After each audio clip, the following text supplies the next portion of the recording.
Hello दोस्तों, हमारे channel में आपका स्वागत है। अगर चैनल पर नए हैं तो चैनल को सब्सक्राइब करें और वीडियो को लाइक शेयर कमेंट करें। कविता अपने माता पिता की बहुत लाडली थी। 3 भाइयों की बहन थी। कोई भी चीज़ मांगने पर उसी वक्त हाजिर हो जाती थी। पूरे घर में रौब था उसका। पूरे परिवार और नौकरों पर राजकुमारी की तरह हुक्म चलाती थी। कविता स्कूल में भी पूरा रौब था। उसका बड़े घर की लाडली जो थी। ऐसे ही उसने कॉलेज में दाखिला लिया। उसके ठाट बाट बड़ी गाड़ी में आना जाना, हर दिन नया फैशन देखकर हर कोई उससे दोस्ती करना चाहता था। थोड़े ही दिनों में उससे बहुत से दोस्त बन गए। पूरे कॉलेज में उसकी एक अपनी अलग पहचान थी। इन दिनों उसके घर एक रिश्ता आया। खानदानी लोग थे।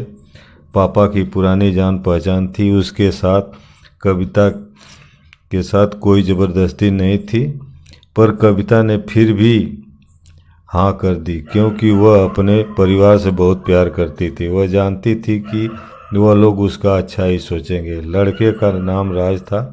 राज काफ़ी पढ़ा लिखा और समझदार लड़का था। ससुराल वाले भी बहुत अच्छे थे। ससुराल में कविता की जगह वैसी ही थी जैसी कि मायके में। कोई भी कार्य कविता के सलाह के बिना नहीं होता था। सबकी लाडली बहू बन गई थी वह। फिर उसके घर एक बेटे का जन्म हुआ। राहुल कविता को जान से प्यारा था। पोता पाकर ससुराल वाले तो फूले नहीं समाते थे। कविता कभी कभी सोचती थी उसकी किस्मत कितनी अच्छी है। उसका हर अपना उसे कितना प्यार करता है। चाहे जीवन में कैसी भी समय आए, मेरे अपने हमेशा मेरे साथ हैं। मैं कभी अकेली नहीं हो सकती। कितनी खुशकिस्मत हूँ मैं। हर पर शायद कविता की खुशियों को उसकी ही नज़र लग गई थी। एक दिन वह मायके जाने की जिद कर बैठी। राज को बहुत काम था, लेकिन वह फिर भी उसे ले गया। रास्ते में उसकी गाड़ी अन्य गाड़ी से टकरा गई। कविता, राज और राहुल बुरी तरह जख्मी हो गए।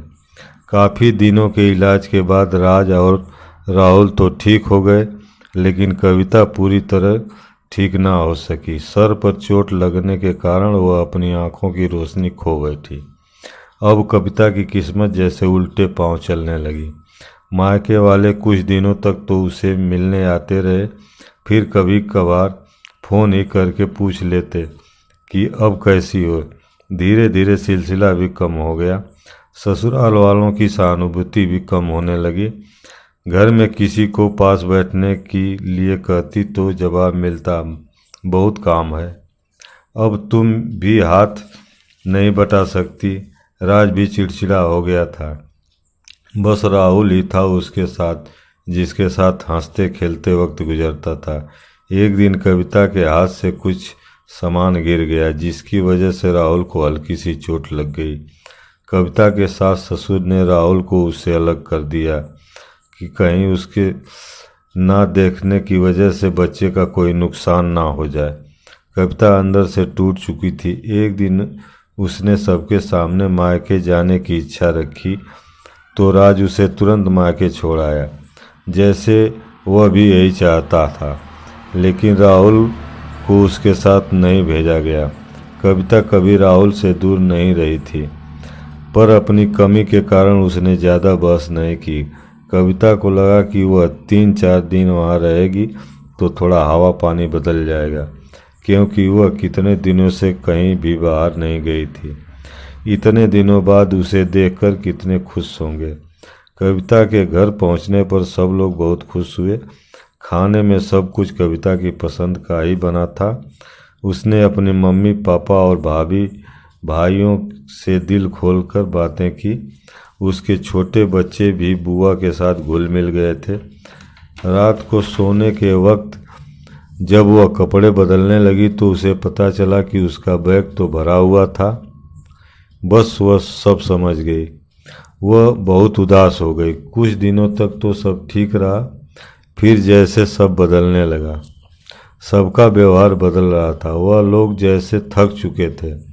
उससे सब लोग घुमा फिरा कर पूछने लगे कि राज कब आ रहा है उसे ले जाने। वह बहाना बना देती, जबकि वह जानती थी कि उस घर में अब उसके लिए कोई जगह नहीं। कविता से चलते वक्त कुछ न कुछ नुकसान हो जाता। थोड़ी बहुत टोका टाकी उसे सुनाई देती, वह टाल देती। एक दिन उसके हाथ से लगकर एक कीमती फूलदान टूट गया। छोटी भाभी ने बहुत हंगामा मचाया। कविता के माता पिता रोज रोज के झमेले से तंग आ गए थे। उन्होंने राज को खुद से फ़ोन कर दिया। राज कविता को अपने घर ले गया। कविता को अपने परिवार वालों से ये उम्मीद न थी, जिसके कहे बिना घर में एक पत्ता भी नहीं हिलता था। उस घर के लिए वह अब बोझ बन चुकी थी।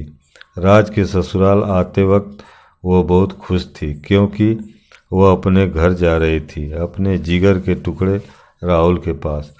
परंतु वह खुशी भी कुछ पल की ही थी। सारा बंदोबस्त पहले ही किया हुआ था। कविता को सीधे ऊपर वाले कमरे में पहुंचा दिया गया।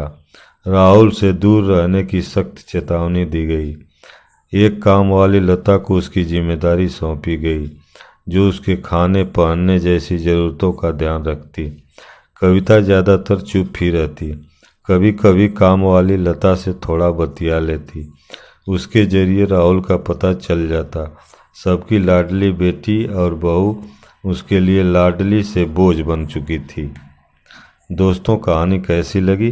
अगर अच्छी लगी हो तो चैनल को सब्सक्राइब करें और वीडियो को लाइक, शेयर और कमेंट करें। धन्यवाद।